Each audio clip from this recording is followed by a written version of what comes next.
Donc, on en vient à votre présentation, à la manière dont vous communiquez sur vous-même, à la manière dont vous vous présentez. Il y a un garçon que j'ai connu il y a 7 ans. Il s'appelle, vous le chercherez sur LinkedIn, Omar Belmamoun. Omar était voiturier à Paris. Il a fait une école de commerce au Maroc et il a fait ensuite l'université de Montpellier. Et puis, voilà, c'était un entrepreneur, quelqu'un qui vraiment était créatif, et puis il était plein d'idées, et voilà, il était voiturier. Aujourd'hui, Omar gère 2 milliards de dollars. Vous regardez comment il se présente, juste sa photo, juste la photo, déjà vous avez compris. Ce garçon, posez-vous la question, est-ce qu'il peut parler à des princes ou à des émirs? Et vous voyez la photo et vous vous dites oui. Quand vous allez vous adresser à des personnes, tout est dans le détail. Vous êtes un talent, donc vous êtes comme un produit de luxe. Le produit de luxe, c'est le sens du détail.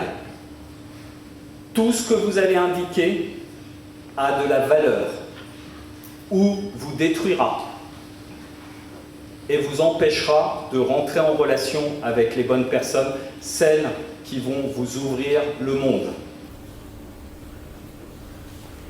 Donc votre présentation est absolument stratégique. Alors, vous savez que sur LinkedIn, vous pouvez publier des posts.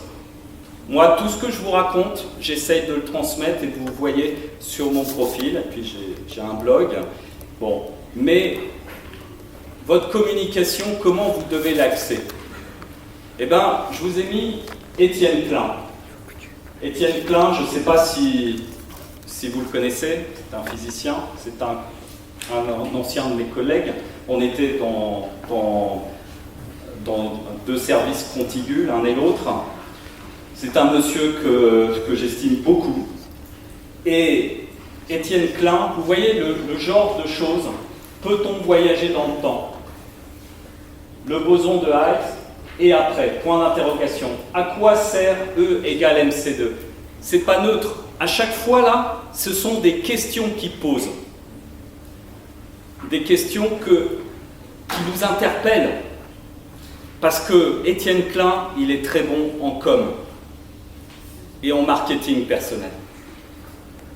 Et vous voyez que quand vous allez publier sur LinkedIn, donc il faut publier. Mais attention, vous vous adressez plus à votre communauté. C'est un exercice interculturel quand vous commencez à publier là-dessus. Vous allez parler à des gens qui ne sont pas de votre monde. Vous allez faire de la vulgarisation. Vous allez essayer d'expliquer les grands enjeux sur lesquels vous travaillez. Et là, si vous arrivez à faire ça, ça va être le buzz. La question que je vous pose, c'est écrivez des articles que votre maman puisse comprendre. 500 mots, sous forme de questions, des titres, des idées claires, des images. Voilà. Et une fois par mois, vous publiez un article. Article scientifique? Un article sur une question. Vous voyez? Moi, je vais sortir un article, dès que j'ai une idée, j'essaye de la mettre. On n'est pas dans la communication, là, cette fois scientifique. Vous voyez? On est sur quelque chose que vous partagez, des idées. Et le mieux, c'est pas de partager comment dire, des innovations, des choses, mais par contre des questions. L'autre jour, j'entendais Albert Einstein en 1905, il s'est posé la question de la relativité des vitesses.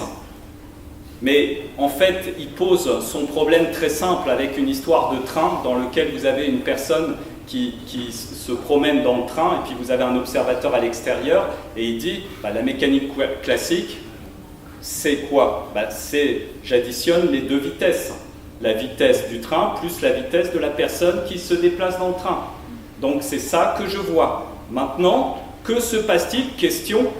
Que se passe-t-il si le train se déplace à la vitesse de la lumière et que la personne à l'intérieur se déplace également à la vitesse de la lumière? Est-ce que moi, qui suis observateur à l'extérieur, je vais voir 2 fois la vitesse de la lumière? Eh bien, la question a changé la vie d'Albert Einstein. Quelle est la question que vous vous posez qui va changer votre vie et qui va changer la vie des personnes avec lesquelles vous allez travailler? Donc, c'est pour ça que je vous invite à poser des questions sur lesquelles vous essayez de discuter. Et là, on va se dire, waouh, cette personne-là est vraiment une spécialiste. Les investisseurs, les chefs d'entreprise vont se dire, il sait poser des questions, il sait parler, il sait communiquer. Donc, le secret, c'est démarrer tout de suite. Évidemment, il faut que vous commenciez à faire des postes qui vont être des postes qui sont intelligibles, compréhensibles par des leaders et par des gens qui sont des investisseurs du secteur de l'innovation. Je ne pense pas qu'il s'agit de mettre des idées, mais poser des questions intelligentes, de façon pédagogique. Donc, souvenez-vous, la recherche n'a pas de valeur si vous ne savez pas communiquer. Si je reprends Einstein en 1905, il était au bureau des brevets de Berne, et qu'est-ce qu'il a fait? Il a publié sa question.